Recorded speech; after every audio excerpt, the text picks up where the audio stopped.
Bismillahirrahmanirrahim. Continuing with the GI track, one of the most important topic, peptic ulcer disease. Peptic ulcer disease mostly refers to the ulcer that is formed या तो lower oesophagus में या stomach में, duodenum में या फिर जिजनम में after surgical anastomosis the stomach. जैसे बिलरॉथ 1 बिलरॉथ 2 प्रोसीजर है कि स्टमक जिजनम के साथ डायरेक्टली अटैच हो जाता है, तो उसमें पेप्टिक अल्सर जो है जिजनम में हो सकता है, नहीं तो आइलियम में हो सकता है एडजेसेंट टू माइकल्स डायवर्टिकुलम. सबसे ज़्यादा जो है ना ड्यूडेनम और गैस्ट्रिक अल्सर्स ही कॉमन, मतलब स्टमक अल्सर्स ही कॉमन है. लोअर एसोफेगस भी अल्सर्स इतने कॉमन नहीं है. अब अल्सर्स जो हैं हमें पता है कि एक होती है म्यूकोजा, फिर आता है सब म्यूकोजा, और सब म्यूकोजा के अंदर ही मस्कुलरिस म्यूकोजी होता है. एरोजन हम किसे कहते हैं? एरोजन कहते हैं जो सिर्फ एपिथेलियम को डिस्टर्ब करे, बेसिकली उसे म्यूकोजा को डिस्टर्ब करे. अगर तो किसी ये डिफेक्ट ने म्यूकोजा, सब म्यूकोजा और मस्कुलरिस म्यूकोजे तक इफेक्ट किया है तो उसे हम कहते हैं अल्सर. और सर्जरी में इसका डेफिनेशन अल्सर की there is a breach in epithelium, तो वहाँ अल्सर डिफरेंट है, यहाँ अल्सर डिफरेंट है, काइंड ऑफ क्योंकि जीआई में लेयर्स डिफरेंट है. मस्कुलरिस म्यूकोजे तक आए तो अल्सर है, अगर ऊपर तक ही रहे तो वो इरोजन है. गैस्ट्रिक ड्यूडेनल अल्सर की बात की है. गैस्ट्रिक ड्यूडेनल अल्सर में मोस्ट कॉमन जो है अल्सर कॉजिंग इफेक्ट जो है वो एनसेड्स या एच प्लोराई ही करते हैं, या फिर स्मोकिंग. स्मोकिंग तो सोने पे सुहागा कर देती है. Chronic gastritis is ulcer that is usually single 90% cases and it is situated in lesser curvature, क्योंकि lesser curvature greater curvature पे जो है फूड या लिक्विड्स वगैरह बहुत आराम से पास कर देते हैं. lesser curvature पे it takes more time longer duration, तो वहाँ पे अल्सर होना इज़ कॉमन. या फिर duodenum में chronic duodenal ulcer usually occurs in the first part of the duodenum and the most common site of the bleeding from the peptic ulcer is the first part of the duodenum. उसका भी anterior portion पे ulcer हो तो वो gastroduodenal artery को वो perforate कर देता है, gastroduodenal artery से bleeding होती है. पैथोफिजियोलॉजी, मोस्ट कॉमन पैथोफिजियोलॉजी पे आते हैं एक एनसेड्स है और एक एच प्लोराई. और सोने पे सुहागा करने वाली स्मोकिंग है. स्मोकिंग इज सिंपल, तो हम स्मोकिंग कर लेते हैं. It increases the risk of gastric ulcer या ड्यूडेनल अल्सर. ऐसे कैंसर भी कराता है, लेकिन स्मोकिंग जो है it increase the risk of ulcer और उसको हील नहीं होने देता. NSAIDs on the other hand, NSAIDs क्या करता है? NSAIDs it causes inhibition of COX-1 and COX-2 that produces prostaglandin I2. इसने प्रोटेक्शन करनी थी, वो नहीं रिलीज होती, सो देयर आर डिक्रीज या impairment in the mucosal defences that causes ulceration. अब हम आते हैं एच प्लोराई, जो बहुत मेन चीज़ है. एच प्लोराई ग्राम नेगेटिव स्पायरल है, मल्टीफ्लैजुलेट ऑर्गेनिज्म, एक माइक्रो ऑर्गेनिज्म है. इसके पास फ्लैजिल है. वो अगर लेट सपोज फिको और रूट्स हैं, जैसे मर्जी आया, फ्लैजिला से वो मोटाइल है, तो मोटिलिटी अपनी यूटिलाइज करते हुए आ जाता है स्टमक के बेड पे. स्टमक के बेड पे रिलीज़ करता है यूरिएज एंजाइम. अब देखो स्टमक के बेड पे बहुत ज़्यादा एसिड है, उसने रहना है जिंदा. वो जिंदा रहने के लिए क्या करता है? यूरिएज एंजाइम रिलीज़ करता है that converts urea into ammonia, और वो अपने इर्द गिर्द एक अल्कलाइन मीडियम बना लेता है. फिर इसके पास डिफरेंट फैक्टर्स हैं, वैक्यूलेटिंग साइटोटॉक्सिन या cytotoxin associated gene cag A, adhesins bab and outer inflammatory proteins A, OIPA. तो these are the factors that influence the virulence of H pylori and helps H pylori to stay. Type 4 secretion system के through ये वहाँ पे resided करता है, और मतलब stomach में बेसिकली रिजाइड करता है, और इट कॉजेज फर्दर अल्सरेशन. अब अल्सरेशन कैसे करता है ये? एक तो ये कि रिसाइड कर गया ना. अल्सरेशन इसने कैसे करनी है? इसने डिप्लीट कर देना है डी सेल्स को, जो सोमैटोस्टैटिन रिलीज़ करते हैं. सोमैटोस्टैटिन कम होगा, और इसने जी सेल्स को एक्टिवेट कर देना जो गैस्ट्रिन रिलीज़ करते हैं. गैस्ट्रिन ने क्या करना? ऑक्जेंटिक सेल्स को कहना है कि एसिड प्रोड्यूस करो. एसिड ने क्या करना है कि स्टमक पे आके अपनी सारी जो मतलब म्यूकोजल सरफेस है वहाँ एसिड प्रोडक्शन ज़्यादा हो जाएगी, तो it causes further inflammation and eventual ulceration. Increased acid loss in duodenum या gastric, it causes metaplasia and then ulceration. It can further cause cancer formation too. ठीक. H. pylori along with other host factors जो कि decline हुए हुए हैं, and other environmental factors like NSAIDs, smoking, it causes enteral gastritis and pangastritis. जो enteral gastritis है वो तो duodenal ulcer करेगी, pangastritis है वो gastric ulcer करेगा. Enteral gastritis and pangastritis both causes gastric ulcer too, but pangastritis can further lead to gastric carcinoma. How would the patient present with gastric ulcer, peptic ulcer? Patient present करेगा 3 complaints के साथ. एक तो basic उसको epigastric pain है, और वो pen का रिलेशन स्पेशली फूड के साथ होगा. फूड के साथ या तो इम्प्रूव करेगा जैसे ड्यूडेनल अल्सर होता है, या तो वर्सन करेगा जैसे गैस्ट्रिक अल्सर होता है. और दूसरा एपिसोडिक रिकरेंस होती है. There is spontaneous relapses and remission. कुछ देर के लिए चला जाएगा, फिर थोड़ी दिनों तक या महीनों तक वापस आ जाएगा. और कुछ पेशेंट साइलेंट होते हैं, उनमें साइलेंट पेप्टिक अल्सर होता है, उनको एकदम पता लगता है when they have an episode of haematemesis या अब्रप्ट हेमाटोमेसिस या एक्यूट परफोरेशन पेरिटोनाइटिस, तो पता लगता है अच्छा उनमें अल्सर था और वो अल्सर फट गया हुआ। इन्वेस्टिगेशन पहली जो इन्वेस्टिगेशन है that is gold standard endoscopy है। हम डिफरेंट बायोप्सीज लेते हैं टू इंश्योर के अल्सर ही है, और ये थेराप्यूटिक भी होता है, डायग्नोस्टिक भी एंडोस्कोपी और थेराप्यूटिक भी है। तो थेराप्यूटिकली हम अल्सर को, जैसे अंडर रनिंग ऑफ अल्सर है तो उसको ट्रीट भी कर देते हैं, थेराप्यूटिकली क्रॉस भी कर देते हैं, ये इंश्योर की हीलिंग है। और दूसरा जो टेस्ट है जो बहुत इंपॉर्टेंट है that is to detect H pylori है भी कि नहीं, क्योंकि एच पिलोराई इन्फेक्शन अगर है तो it is the leading cause कि वो अल्सर करे।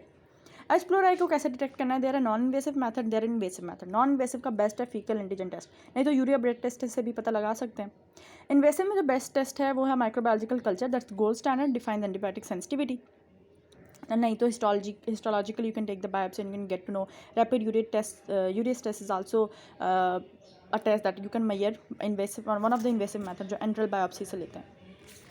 ठीक, हाउ वुड यू मैनेज। अब एच पिलोराई है, एच पिलोराई की रेडिकेशन की हमारे पास बड़ी तंजीम है। एक तो ट्रिपल थेरेपी है जो हमें पता है, मॉक्सिसिलिन, या अगर पेशेंट पेनिसिलिन से एलर्जी का तो मेट्रोनिडाजोल, क्लिंट्रोमाइसिन और पीपीआई, नहीं तो अमॉक्सिसिलिन नहीं तो पीपीआई, लीवोफ्लॉक्सिसिन और मेट्रोनिडाजोल, या फिर आप एम्पिसिलिन दे सकते हैं अगर पेनिसिलिन से एलर्जी नहीं है।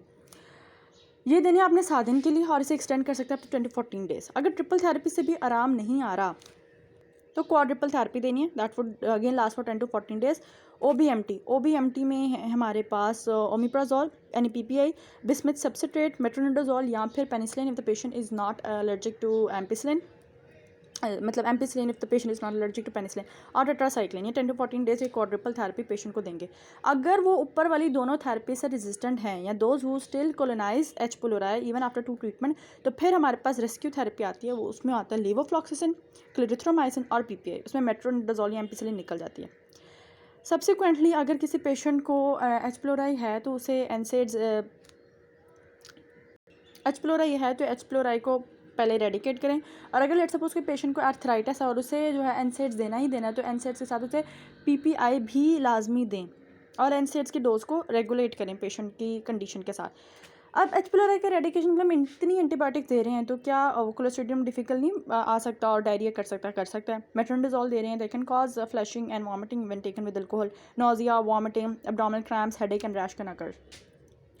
एच पिलोराई की रेडिकेशन के बाद द जनरल मेजर स्मोकिंग ना करें, एनसेड्स को इतना फ्रेशअप की तरह ना खाएं, मतलब सिर्फ ट्रीटमेंट के लिए लें और बहुत ज़्यादा उसको देख के लें, अपने डॉक्टर से कंसल्ट करके लें। Aspirin injection should be like avoided. Alcohol in moderation is not harmful and no special dietary advice is required, but alcohol की भी इंटेक को कम करें, specially if you are on therapy. फिर कंटिन्यूस रिजीम लेने की कोई ज़रूरत नहीं है मेंटेनेंस ट्रीटमेंट। लेट सपोज अगर रेडिकेट हो गया तो फिर बाकी सारी एंटीबायोटिक्स को निकाल दें, फिर पीपीआई के साथ थोड़ा सा लोड हो तो पीपीआई कंटिन्यू करें। सर्जिकल ट्रीटमेंट, केस अल्सर ठीक नहीं हो रहा, अल्सर की इमरजेंसी में पेशेंट प्रेजेंट किया, परफोरेशन हो गया या हेमरेज हो गया। परफोरेशन हो गया तो हम पैच रिपेयर कर सकते हैं, और अगर हेमरेज हो गया तो उसको हम अंडर रनिंग, मतलब अल्सर ब्लीड कर रहा है तो अंडर रनिंग ऑफ अल्सर कर सकते हैं। But if all medical treatment is failing तो फिर हम सर्जरी कराएंगे। इलेक्टिव प्रोसीजर में gastric outlet obstruction, persistent ulceration despite adequate medical therapy, recurrent ulcer following gastric surgery. इन सब सिचुएशन के बाद, अगर इन सब सिचुएशंस में जैसे कि पेप्टिक अल्सर जो है ब्लीडिंग नहीं रुक रही है, वो पेशेंट की कंडीशन वर्सन करी जा रही है, तो we goes for surgery. Surgery में हम क्या करते हैं, पार्शियल गैस्ट्रेक्टमी कर देंगे, या फिर बिलरॉथ 1, बिलरॉथ 2 या रोएक्स NY प्रोसीजर कर देते हैं, ताकि जैसे जिजनल अल्सरेशन जैसे हमने पढ़ा था कि स्टमक को जिजनम के साथ अटैच कर देते हैं बिलरॉथ 2, तो वो मसला ना करे एकदम अल्सरेशन का, तो इसलिए हम Roux NY loop also we prefer to do that. Complication of the surgery, the gastric rejection या वेगोटमी। सर्जरी की वजह से क्या होगा, डंपिंग, एकदम जो है खाना आया स्टमक से डायरेक्ट चला गया इंटेस्टाइन में, पैंक्रेटिक जूस भी वहीं, बाइल एसिड भी वहीं, तो सारा वो एक वॉल्यूम है ना बॉडी का, आइसोवोलेमिक जो स्टेट होती है वो वॉल्यूम डिस्टर्ब हो जाएगा, मतलब कि हीमोडायनामिक काइंड ऑफ कह सकते हैं कि सारा जो है फ्लूइड वो इंटेस्टाइन में आ जाएगा, तो बॉडी जो है एकदम डंपिंग सिचुएशन में जा सकती है। इसे अर्ली डंपिंग कहते हैं, that occurs with in like 45 minutes. अगर 45 मिनट्स के बाद में हो तो उसे लेट डंपिंग कहते हैं, दैट इस पोस्ट पेरेंडियल के इतनी ज़्यादा इंसुलिन रिलीज होती है, that cause post prandial dumping. Chemical bile reflux gastropathy, एकदम बाइल भी आके इंटेस्टाइन में अगर duodeno gastric bile reflux and cause chronic gastropathy, again तो हम उसके लिए रोएक्स NY लूप प्रोसीजर करते हैं, it prevents bile reflex. Diarrhoea and malabsorption, maldigestion इतनी ज़्यादा अगर इंटेस्टाइन रिजेक्ट हुई हुई या स्टमक रिजेक्ट हुआ कि प्रॉपर्ली मैल डाइजेशन ना हो सके, इंजाइम्स ना प्रॉपर्ली एक्ट कर सकें, it cause diarrhoea, maldigestion. Anaemia, iron, folate and B12 deficiency. Metabolic bone disease में कैल्शियम अब्जॉर्ब नहीं हो रहा, विटामिन D प्रॉपर्ली अब्जॉर्ब नहीं हो रही, and further it can cause to gastric cancer. और surgery is one of the risk to cause gastric cancer later on. ये है अगर हम सर्जरी करें तो उसकी क्या कॉम्प्लिकेशन है, dumping, diarrhoea, bile reflux, gastropathy, malabsorption, anaemia, metabolic bone disease, gastric cancer. लेकिन अगर हम इसको एज इट इज़ छोड़ दें और सर्जरी ना करें तो कॉम्प्लिकेशन क्या हो सकती है, मैंने बताया परफोरेशन के लीड टू पेरिटोनाइटिस। और उसको कैसे पेशेंट फुल जैसे सर्जरी में बताया था बोर्ड लाइक रिजिडिटी के साथ प्रेजेंट करता है, हम उसका डायरेक्ट एक्सरे कराते हैं तो एयर अंडर द डायफ्राम मिलती है, मिनिमम 12 cc होनी चाहिए to detect the air under diaphragm. और पूरी उससे कहते हैं ना नारे जुड़ी हुई है, इंटेस्टाइन दर केक एब्डोमेन, मेंटल केकिंग हुई होती है। तो ऐसे सिचुएशन में परफोरेशन को ग्राम्स पैच रिपेयर करके ठीक किया जाता है। बेसिकली होनी लेप्रोटमी होती है और फिर ग्राम्स पैच रिपेयर करें, जो मर्जी करें। Number 2 complication is gastric outlet obstruction. अच्छा, अगर एक सिनेरियो होता है कि पेशेंट प्रेजेंट करता है डेली वॉमिटिंग के साथ, नोजिया, वॉमिटिंग, एब्डोमिनल पेन, वो उसकी एब्डोमिनल डिस्टेंशन, और उसकी वॉमिटिंग में ऐसा खाना आता है जो उसने एक दिन पहले खाया हो, फूड ईटन 24 आवर्स और मोर प्रीवियसली, तो वो गैस्ट्रिक आउटलेट ऑब्स्ट्रक्शन है।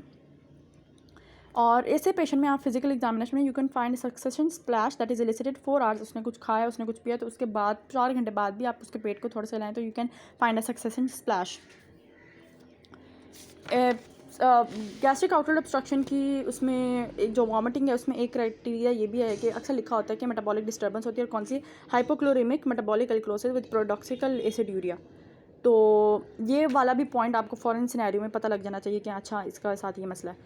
तो गैस्ट्रिक आउटलेट ऑब्स्ट्रक्शन में एंडोस्कोपिक बलून डायलेटेशन करें, इफ़ देयर बिनाइन स्टेनोसिस, नहीं तो फिर पार्शियल गैस्ट्रेक्टमी ही करनी पड़ती है। तीसरी जो कॉम्प्लिकेशन है अल्सर की, दैट इज़ ब्लीडिंग, हेमरेज। और चौथी ये can further lead to ulceration, जैसे कि ज़ोलिंगर एलिसन सिंड्रोम में हम इसे पढ़ेंगे कि एक ulceration can further lead to further ulceration.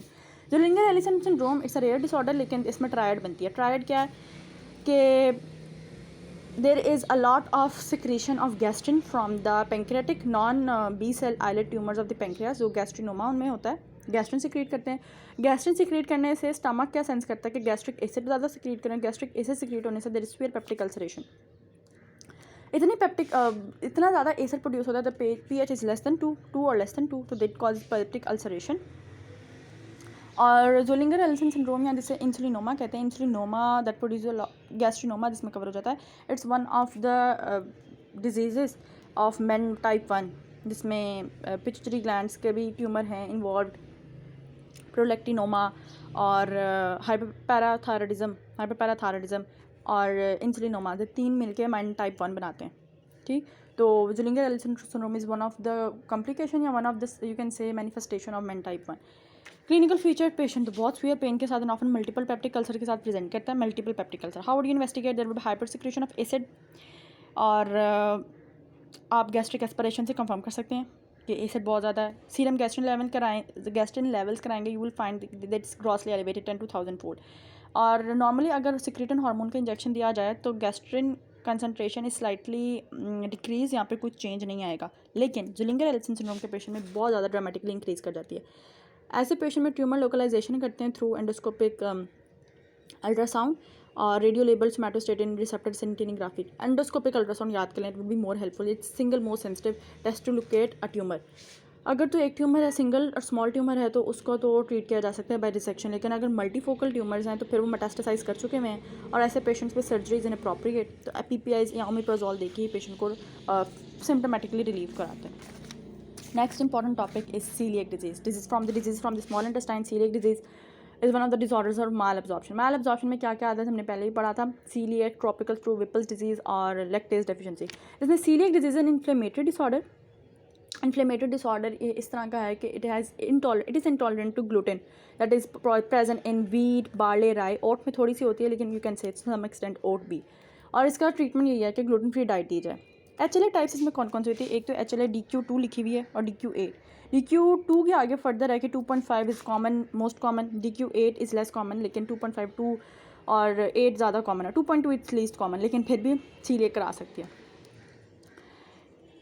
Pathophysiology वही जो हमारी है 4th ईयर वाली, कि ग्लूटेन आया, वो TTG से डीएमिनेट होके वो बन गया ग्लाइडेन, और ग्लाइडेन ने आके मसले करने हैं। इसके लिए टेस्ट हम एडवाइस करते हैं एंटी-TTG और एंटी एंडोमाइसिल एंटीबॉडीज। क्लिनिकल फीचर्स पे चलते हैं। अच्छा, हर एज ग्रुप के डिफरेंट क्लिनिकल फीचर है। इन्फेंसी में इन वीनिंग पे से लेट्स सपोज वीट के साथ एक्सपोजर हुआ तो there would be diarrhoea, malabsorption and failure to thrive. अगर थोड़ा सा बड़ा बच्चा है तो there would be height restriction, short stature, mild abdominal distension and delayed growth. In adult third या फोर्थ डिकेड में जाके पर्सन प्रेजेंट करता है, और there is depends upon the severity and extent of small bowel involvement. Mostly patient present करते हैं anaemia से या डर्माटाइटिस हेपेटिफॉर्मिस से, wait loss, tiredness, folate deficiency, iron deficiency, dyspepsia, bloating के साथ, या माइल्ड अंडर न्यूट्रिशन या ऑस्टियोपोरोसिस के साथ प्रेजेंट करेंगे। How would you investigate? सबसे best investigation for the diagnosis is duodenal biopsy. हम एंडोस्कोपिक स्मॉल बाउल बायोप्सी लेते हैं। बायोप्सी में क्या हम देखते हैं? ये सारी तीनों चीज़ें। एक तो हमारे पास villous atrophy, blunting of the villi है। देखो विला है कितने बड़े बड़े यहाँ पे नॉर्मल, यहाँ पे ब्लंटिंग ऑफ द विला है, crypt hyperplasia and inflammatory infiltration of the lamina propria. ये तीनों चीज़ें बायोप्सी पे में दिख जाती हैं। एंटीबॉडीज़ हम कराते हैं जस्ट फॉर द प्रोग्नोसिस, या फिर फटाफट डिटेक्शन के लिए। If there is a suspicion तो फिर एंटीबॉडीज कराते हैं, एंटी-TTG और IgA करानी है। IgA for anti endomysial antibody, IgA TTG, IgA anti gliadin protein. अगर किसी पेशेंट में IgA डेफिशिएंसी है, लेट्स सपोज पेशेंट का नेगेटिव आ जाता है and symptoms are more towards coeliac, तो फिर इसे IgG करवाएं। Why? Because IgA deficiency exist, it may exist in some patient. Disease that are associated with coeliac disease, अक्सर इनमें से 3 डिजीज़ के नाम लिखे होते हैं और चौथी इज़ नॉट एसोसिएटेड, तो उसका पूछा होता है कि कौन सी नहीं associated. Insulin dependent diabetes, thyroid disease, primary biliary cirrhosis, IgA deficiency, pernicious anaemia. IgA deficiency क्यों? क्योंकि इतनी ज़्यादा ये ग्लाइडिन प्रोटीन, मतलब एंटी ग्लाइडिन के साथ भी, एंटी एंडोमाइसियम के साथ भी और एंटी-TG के साथ भी है, तो IgA डेफिशिएंसी हो सकती है। Sarcoidosis and neurological complication, myasthenia gravis, dermatitis herpetiformis that we would study later on, Down syndrome, enteropathy associated T cell lymphoma, small bowel carcinoma, squamous carcinoma of the oesophagus. ये 3 cancers हैं और ये complication में आ सकते हैं coeliac disease में। Ulcerative ileojejunitis, pancreatic insufficiency and microscopic colitis, splenic atrophy. Splenic atrophy हम पढ़ते हैं फर्दर इन्वेस्टिगेशन में कि देयर इज़ हाइपोस्प्लिनिज्म, तो स्प्लेनिक एट्रोफी हुई होती है यहाँ पे। Gluten ataxia can also present in coeliac disease. It's one of the symptoms, it's though not a disease. What are the important cause of subtotal villous atrophy? अगर पूछते हैं कि विलस एट्रोफी किस किस डिजीज़ में होती है, तो सारे माल एब्जॉर्प्शन डिजीज़ के आराम से नाम लिखते हैं। Coeliac, tropical sprue, Whipple's disease, Zollinger Ellison syndrome, lymphoma, dermatitis herpetiformis, giardiasis, hypogammaglobulinaemia, HIV related enteropathy, जो आपको नाम याद रहते हैं माल एब्जॉर्प्शन सिंड्रोम में सारे लिखते हैं। अच्छा, फर्दर इन्वेस्टिगेशन में ये तो होगी डेफिनेटिव ना, डायग्नोसिस और प्रोग्नोसिस के लिए। फर्दर CBC में आप कराएंगे, देखेंगे माइक्रोस्कोपिक या माइक्रोस्कोपिक एनीमिया होगा, आयरन फोलेट B9 डेफिशिएंसी की वजह से micro hyposplenism, target cells, spherocytes, Howell Jolly bodies नजर आएंगी। फिर serum calcium, magnesium, serum protein, albumin, vitamin D आप कराएं।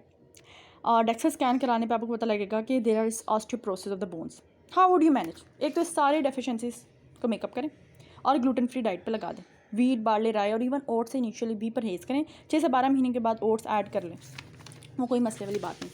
फिर साथ साथ पेशेंट को मिनरल्स और वाइटमिनस के सप्लीमेंट्स भी दें। अगर स्ट्रिक्ट ग्लूटेन फ्री डाइट रखी हुई है तो मिनरल्स और वाइटमिनस के भी दें, नहीं तो मिनरल्स और vitamin they are not, there seldom indicated.